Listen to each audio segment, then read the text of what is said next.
Good afternoon. Happy Tuesday, Miami sports fans. Welcome back to the Miami Sports Break. Dave Eversole here, joined as always by Jaccare Gibbons. And in the middle of your screen, I have a special guest today, Alex Baumgartner of the Five Reasons Network. Going to talk some Florida Panthers with him today. Before we start, just want to mention one of our great sponsors here at the Five Reasons Sports Network. BiscayneBayBrewing.com is where you can find Biscayne Bay Brew. One of our proud sponsors of the network, does a lot with the sports community, very engaged with the local fans. So make sure if you're in the market for a cold beverage, check them out. BiscayneBayBrewing.com/beer finder to find them in your area. So, gentlemen, good afternoon. I know, Alex, you're up there north in Canada, a little colder than we are here. So want to see what's going on with the Panthers. How you guys doing today? I'm doing good. Thanks for having me on. I'm doing great, man. Beautiful Tuesday. Robin Hollywood, always good to see you, brother. Thanks for joining us today. So, got Alex on here. Another big win for the Cats on Monday night against Dallas, 3-1. Chris Drieger got the start and goal, and after letting in a goal early, pretty much shut the door on Dallas, and the Panthers took home a 3-1 win. Yandle, Barkov, and Ekblad all got the goals for the Panthers. So, Alex, a good bounce back for the Cats on Monday after a tough loss against Detroit over the weekend. So, what did you like in last night's game to kick off 3 in a row against the Stars? I love the way this team's been bouncing back. They're 5-0 after a loss. They are now first place once again in the Discover Central Division. They jumped Carolina. It's a tough battle there, but they got 52 shots on goal. They just ran into a hot goalie. This Panthers team really knows how to get the puck on the net. They still have great puck movement on the power play, as we talked about on the Fifth Line 5R show. It seems like everything's clicking pretty much. You know, you run into a couple hot goalies every couple of nights and you're losing by 1 goal. But as I say every single time I'm on the air, the big boys are playing. Aaron Ekblad really looks like a Norris Trophy candidate for best defenseman in the NHL. Alexander Barkov, I don't know if you're the one that tweeted this, David, or someone else, but someone said that Barkov is the most talented athlete in South Florida, and I have to agree with that right now. That was me. I love Jimmy Butler. I think Bam could be one of the best players in the NBA, but right now, Alexander Barkov, honestly, he's a franchise player. He's a top 10 player in the NHL for me. I know he's playing in Florida, so the media is not really looking at him, but I've never seen a guy drive the net like him. I've never seen someone so confident on the puck. Sometimes when he's in the corner, I don't even know how he gets to the puck. So I really like the way this team's playing. I'm not really the biggest hockey guy, but does he have the Sidney Crosby, Alex Ovechkin type player in him where he can be that face of the NHL? I wouldn't say face of the NHL. I would say kind of like how Jimmy Butler is not going to be the face of the NHL, but he is probably one of the most underrated players until he got to the finals last year. I think he's an elite player that will put the team on his back. If he won't score 50 goals, he won't get 100 points because he's always looking to make the team better first. I feel like this Florida Panthers team is very similar to the Miami Heat, where it's kind of like a culture. I think Bill Zito and Coach Q brought a culture into this team. Everyone's moving the puck. Everyone's doing their responsibility. They're doing their job. I don't think Barkov is that guy like Crosby could be, but I think he could win, the Hart, or he could win big awards, and he could lead this team to a cup, in my opinion. What are some of your expectations for the Panthers going forward? I know they have a hot start and they've been looking good so far. But do you see this team as a Stanley Cup final team? I know they have a tough division, but do you see them actually participating in that? Going into the season, I thought they were going to make the playoffs. I thought they would have been the 3rd or 4th place team in this division. 4 teams make the playoffs out of each division because they realigned the schedule because of COVID. So all the Canadian teams are playing in Canada, and then they kind of realigned it for travel purposes. Yeah, regionals. Now looking at it, 17 games in, I honestly think that this team can compete with anyone in the NHL. I pay attention a little bit to the Canadian division, not really out west too much, but from what I've seen, the team is not trying to, like last year, they were just scoring, but giving up a lot of goals. I see you have a question like, how's the goaltending situation? It looks better now. This team's very sound defensively. I honestly think they can make a push. The thing with the NHL is anyone can beat anyone on any given night. And as we saw with the St. Louis Blues 2 years ago, worst team at the break, dead last in the NHL, goes on to win the cup. This team is built very similar to the St. Louis Blues, kind of, where they got guys that can hit, they got guys that can score. There's no guy like a Crosby or a McDavid or an Austin Matthews. It's guys that can, like, Barkov's kind of like Ryan O'Reilly. They can really just get his teammates going, stuff like that. I honestly think they could make a run. I don't know the cup right now, just like the first year with a brand new team, because we've had like 16 different Panthers play that weren't on the team last year. But this team could surprise some people. Yeah, the thing about the new additions, I think we talked about a little bit on Sunday on the Fifth Line show, is the two-way forwards. The guys are getting back to their responsibilities on the defensive end and not getting caught deep in the offensive zone. There's not so many odd man rushes the other way. They seem a little more sound, not only individually, but collectively. And to go back to the goaltending thing a little bit, we also discussed this on the Fifth Line show. Driedger is very solid, very consistent. I think his floor is higher than Bob. With Bob, you're going to have sometimes those mental lapses, but Bob has the superstar goaltender ceiling. And the thing about the NHL, that's normally with superstar players, like the guys who are like in betweeners, is like the mental aspect of the game. That's the only thing from any sport. That's the only thing that really separates the players, is the mental aspect. Because you look at a guy like, in the football terms, like a Jameis Winston, he has all the talent in the world, but he doesn't have like the mental capacity. He has the mental capacity, not to disrespect him, but he doesn't have the QB terminology down as a Drew Brees not to turn the ball over. And it's similar in basketball. You look like a guy like Zach LaVine, who's having a breakout season, but he finally the game slowed down for him. And similar to the guy, the goalie, once the game slows down for him, then he'll have that superstar, that takeover ability and stuff like that. And in the playoffs, really goaltending kind of starts to separate teams because it is very even.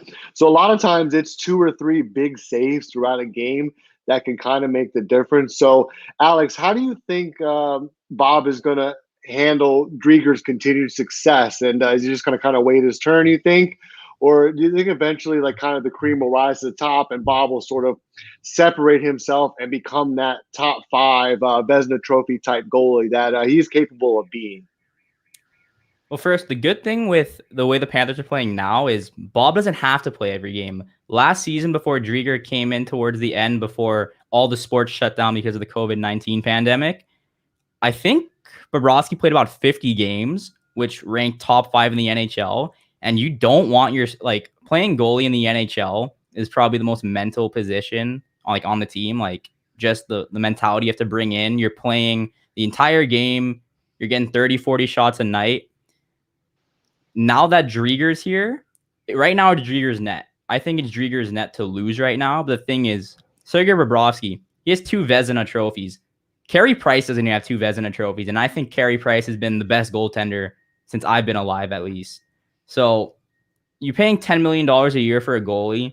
I've seen like flashes from Bob this season that I didn't see last year. They're riding with the hot hand right now. 3 games straight, they played Driedger. Before that, they went 3 games straight with Bobrovsky. He's an elite level talent. He has all the skill in the world. I think right now it's Driedger's net to lose, but I don't think Bob's game is going to tank. The team's buzzing. The team's playing really well. And, goalies don't want to play every single night. It's draining them. So I honestly think that he's going to bounce back, and maybe not what we saw when he was in Columbus, but I think he's going to play a little bit better to where if you need him in the playoffs, he's going to shut the door. So a quick question. So come playoff time, do you see which guy would you like to see in the net far as down the stretch, as for the push down the stretch? Like, if it's game, they're in the quarterfinals or the semifinals, who would you like to see there in that moment? If it's a game 7.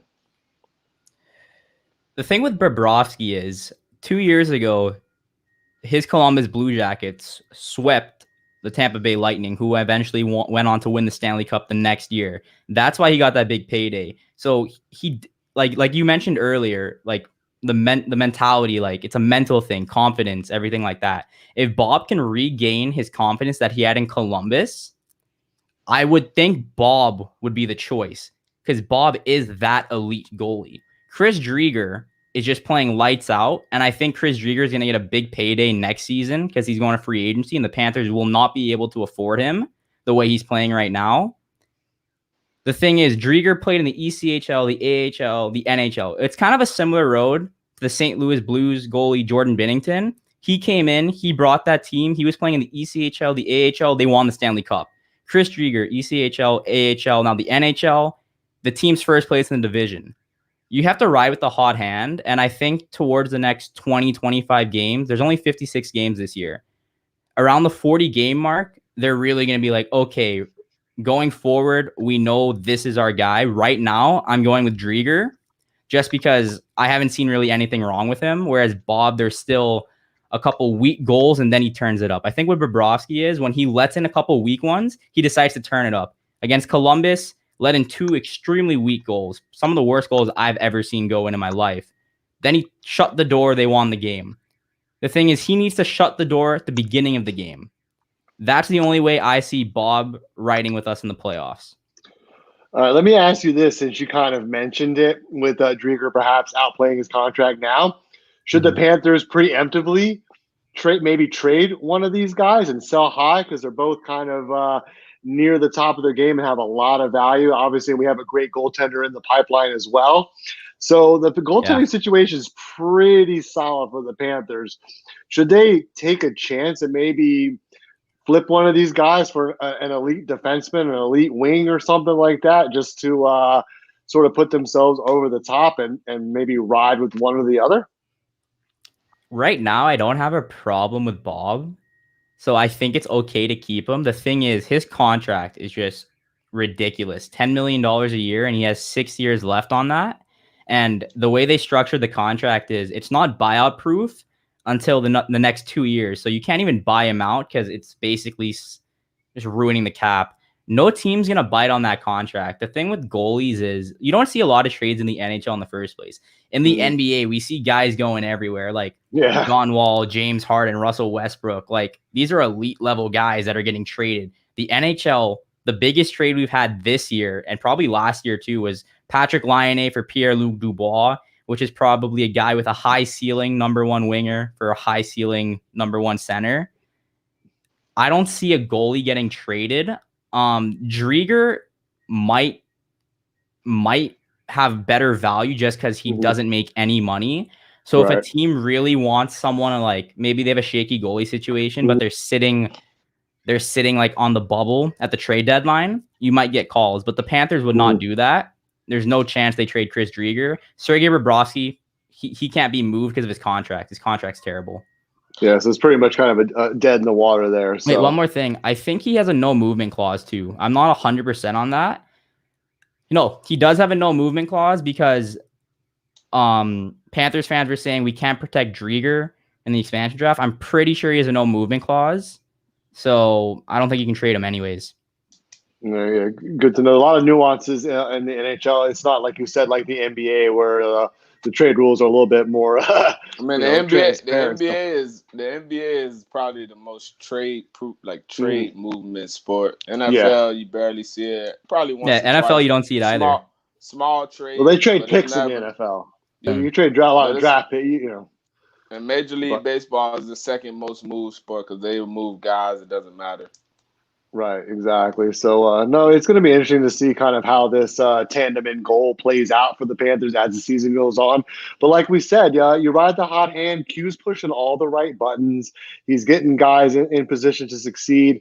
We're getting contributions from everybody. All 4 lines are playing well. Before we switch to the Heat, I want to just talk real quick about Ekblad and Yandle. They both got on the score sheet last night against Dallas. So, what are you seeing from those guys as far as them taking that next step? I know Yandle in particular had a lot of issues last year with the defensive assignments, turning the puck over, things like that. And Jock, you'll like this reference. I kind of reference a defenseman in hockey to a cornerback in football. you're on an island there. You're like the last line of defense there, obviously before the goalie, and people can't get behind you. You know, what do they say? If they're even, they're leaving. So it's kind of a similar mentality on the blue line. So what have you seen from those two guys in particular as far as their improvements go, not just offensively, but as defensemen? Well, first off, I have to agree with you where the defenseman's kind of like the quarterback. A lot of announcers will say, especially on the power play, that's the quarterback of the power play. I played defense growing up. You see the entire ice. You see everything. You can throw long passes. You play short passes. Ekblad, we'll start off with Ekblad. He was a first overall pick. Defensemen usually take a little bit longer to develop in the NHL. I think he's 25 years old now. And it seems like he's been playing forever, and he's only 25. Well, he's been playing since he was 18 years old in the NHL. He also got exceptional status, one of the only players to get exceptional status in the OHL. So he was playing at 15 years old. Names that did that was Connor McDavid, John Tavares, and I don't even know. I don't think Sidney Crosby got exceptional status. So like the names up there are really high. So Ekblad looks so good. The thing with him is he plays his gap so well. When a guy's coming in one-on-one, it almost looks like he gives him an idea like, oh, you have space, but he's such a big player. He turns, he'll hit them, he'll poke check them. He's so defensively sound.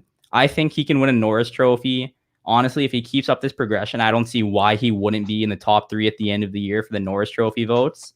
And like I said, defensemen take a while to progress. Nicholas Lidstrom, who's one of the best defensemen of all time, did not win a Norris Trophy until he was 31 years old, and he won 7. He won 7, and his first was at 31. In any sport, defense is probably the hardest thing to learn just because the speed of the game is very, very fast. So I think people have higher expectations for defenders in every sport. I don't know why, but it seems like, oh, man, they play defense. They should know it right away. But it's probably the hardest thing to learn just because each in hockey, each thing is different. Like the athletes are better at each level, so you have to adjust to the speed of the game. Right. Yeah, I have to agree with that.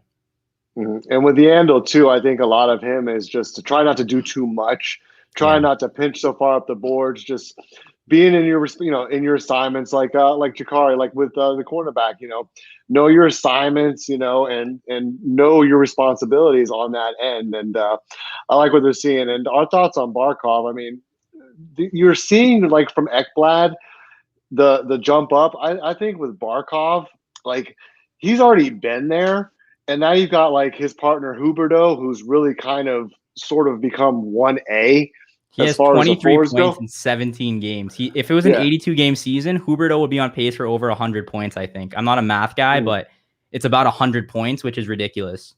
Right. And Barkov kind of doesn't have all the pressure to carry the offense, and there's a lot of guys. And that second line has been really good. You got Duclair, Verhaeghe. Those guys coming in and really making a difference as well. So I think Barkov has been a little bit better defensively. He's a little more physical, I think, in the corners and stuff, kind of working the puck because he's so skilled with his hands and such a good creator and has – I would never compare anybody to Gretzky, but obviously he has such good vision. He sees things develop before other players. What separates I think him is his anticipation. He kind of just, like you said, Jock, it slows down for him. The elite players, the game is slow. You can just see everything. It's like a slow-moving chessboard. And I think with Barkov, he has all the physical tools to be one of the best players in the NHL. That's my thought. So what do you think, Alex, as far as Barkov and Huberdeau goes? 1A, 1B? I would say they play different games. Huberdeau is the playmaking winger where his only goal on the ice is to get points and, open up his teammates. Huberdeau is probably one of the best wingers in the NHL. Every Team Canada Olympic prediction has him. He's a pencil in for that team. Alexander Barkov is a dream center for any coach in the NHL. He's a two-way player, kind of like Sidney Crosby, where he can go put up 100 points, but he's also your best defensive forward, which is why he's playing more than any other forward on the team. He's an elite level talent. You don't get those guys anywhere. If we would compare him to an NFL player, you see all the attention Deshaun Watson's getting right now. If the NHL had trades like that, that's what it looks like in my opinion. Every single team except Kansas City wants Deshaun Watson, basically. Every single team except maybe Pittsburgh. Every single team would want Alexander Barkov. So he's that guy, in my opinion. Yeah, and he wins face-off too. He's not afraid to do the dirty work. And what I've seen from this team before we switch to the Heat, they're physical, both on offense and defense. They're creating traffic. Both those goals from Yandle and Ekblad, there was guys in front of the net crashing in front of the goalie, creating traffic. So this team's tougher. They've been a much tougher team this year, I think, both mentally and physically. And that's translating to you saw a low-scoring win, 3-1. That was kind of the game I was looking for the Panthers. They're not going to win every night 7-2, 6-1. Sometimes you're going to win those 2-1, 3-2 ugly games in a low-scoring sport like hockey. So it's good to see them kind of go a couple different routes to win. But speaking of going a different route to win, we're going to switch over here to the Miami Heat. They won 108-94 to close out the 7-game trip on the road. Jock, you think the Heat are starting to turn the corner a little bit? Especially on the defensive end, and sort of start to stabilize a little bit after a real shaky start with everything going on with them so far? Or is it just they caught OKC at the right time? No, they've looked better defensively the last couple of games. I mean, Miami basically should have went 5-2 on this trip. They collapsed in Utah. The Golden State loss was just terrible. The Clippers loss was terrible. Right. Actually, the only legitimate loss I would probably say was to Utah. The rest of those games were very winnable games that they should have won. And they should have probably ended the road trip. It was 7 games. I think they should have won 6-1 with the only loss to the Jazz.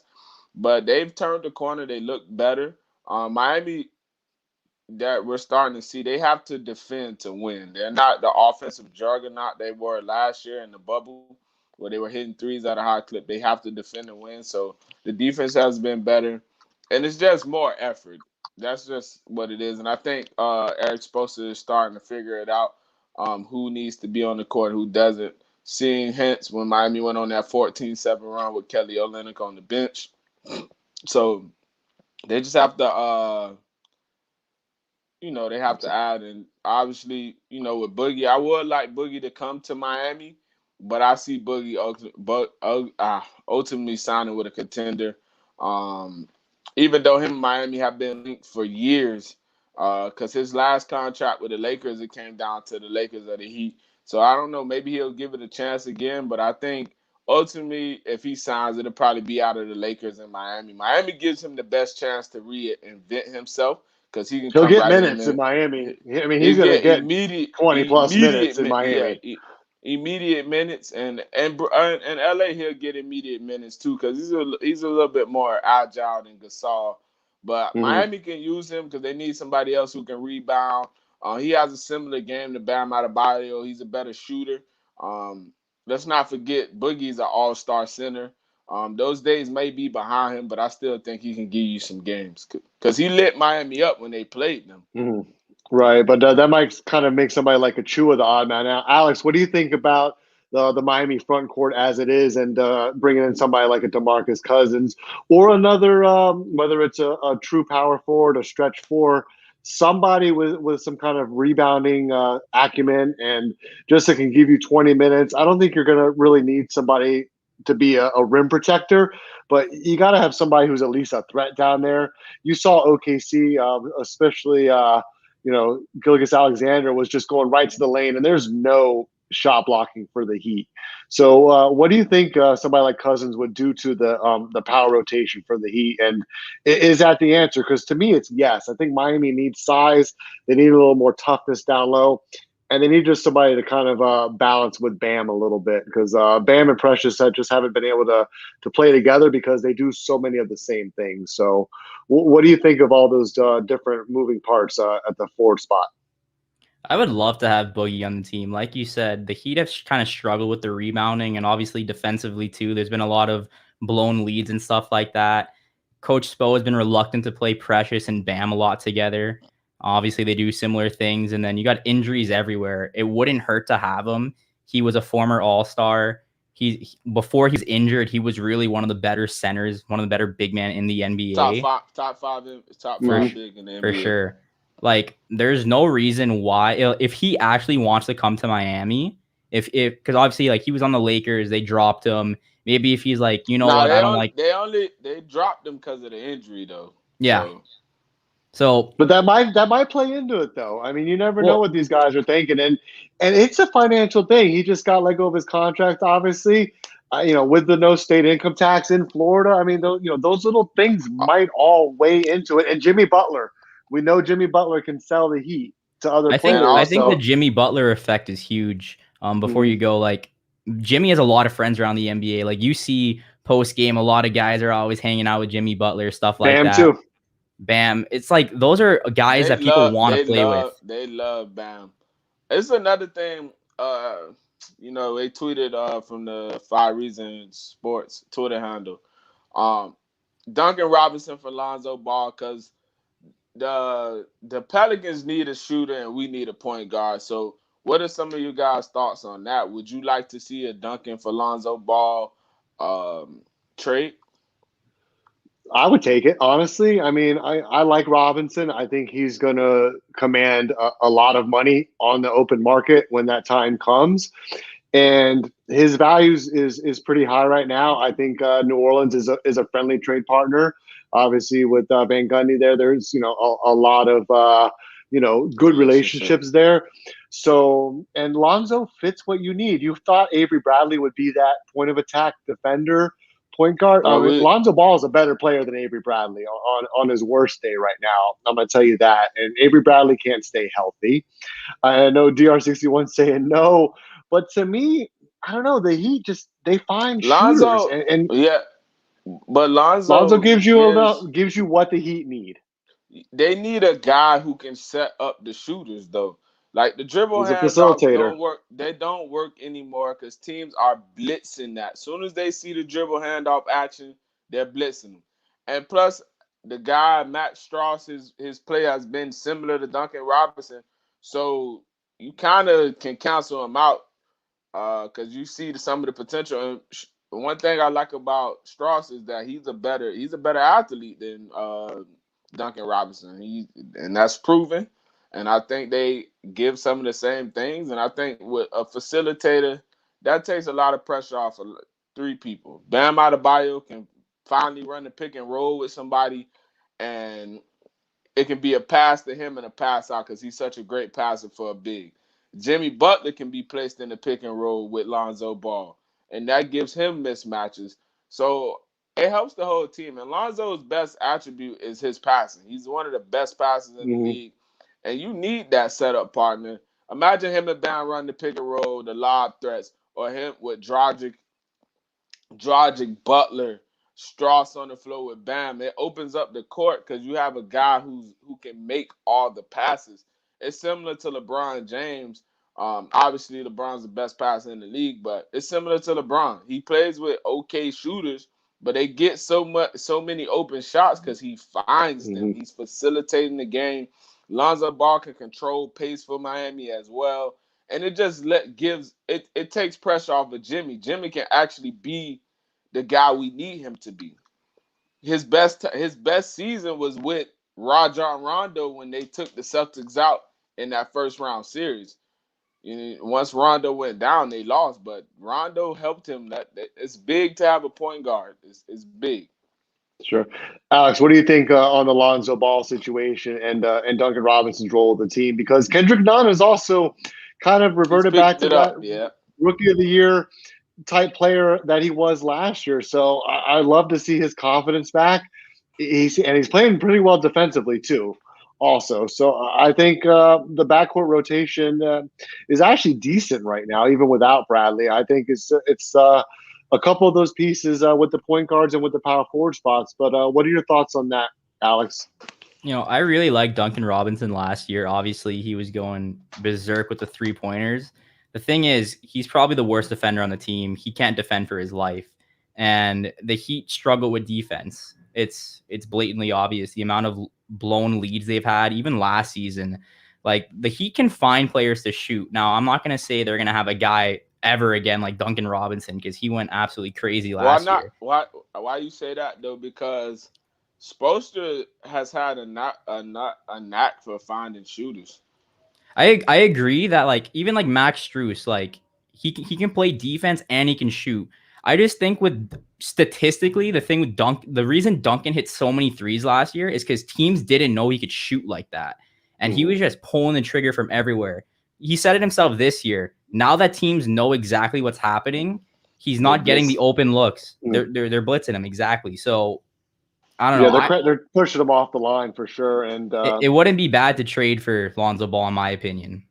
yeah, me too. And I think they got to find different ways to get Duncan the ball off of different screens. I'll run him on the baseline. And some of like the JJ Redick stuff that he does so successfully, that off the ball movement, because Duncan moves off the ball, but he doesn't come off of multiple screens. Yeah, he don't have screens. No, they're not feeding him when you don't have a point guard. Because like, look at this.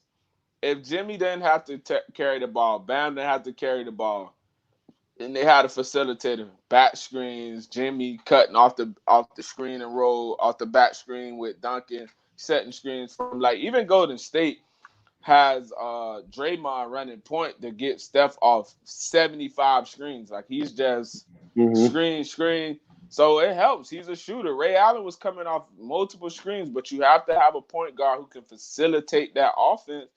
And without having that, all their guys are scorers that they're trying to make facilitators. Bam, I think, will have a better game if it wasn't so much pressure on him to do so much. I think he'll be able to shoot the three, because right now he can't afford to take that shot because he sometimes is facilitating the offense. Yeah, exactly. Yeah, point Bam. I mean, I love obviously his versatility, but I think a true point guard on both ends of the floor is a big piece of the puzzle for the Heat. So and another thing that I want to add to that is Miami needs a young player though, to me, to develop, because we have that. We only have Bam. That's the only guy we have. KZ is a year away. So I feel like add Lonzo Ball. Well, Hero, you got Hero. You got Hero, and look how much better Hero would be if he didn't have to have the ball, because you can run him off pin downs, horn set with him and stuff like that coming off the screen. The point guard makes the offense better. You look at teams who's at a point guard. Wherever Chris Paul go, the team is good because he's a great point guard. LeBron, great facilitator. The facilitator. Even Harden. I mean, Harden leads league in assists. I mean, everybody hates on his ISO game. The guy, I mean, but it's volume with him. I will say this though, Miami missed the boat on that trade. They should have swung that deal. Yeah, no, because Hero would never be James Harden. He has no ceiling to be that. Yeah, no, I agree with that. Well, sometimes it's moves that you don't make in hindsight. But we're going to wrap the show up today. Want to thank Alex Baumgartner for joining us, talking Panthers and Heat, and of course Jaccare. And we're going to be back on Friday with another show. I'll be doing a giveaway of a Precious Achiuwa rookie card on Friday. So check me out on Twitter. Alex, before we go, tell everybody where they can find you online. Yeah, you can find me on Twitter at abaumgartner91. If you want to look at my Instagram, it's Alex Baumgartner 91. And yeah, 5 Reasons Sports Network, doing a lot of stuff for the Fifth Line 5R show. That's where you can find me. Good stuff. And where you at, Jock? King Jock 24. I'm about to retire it though.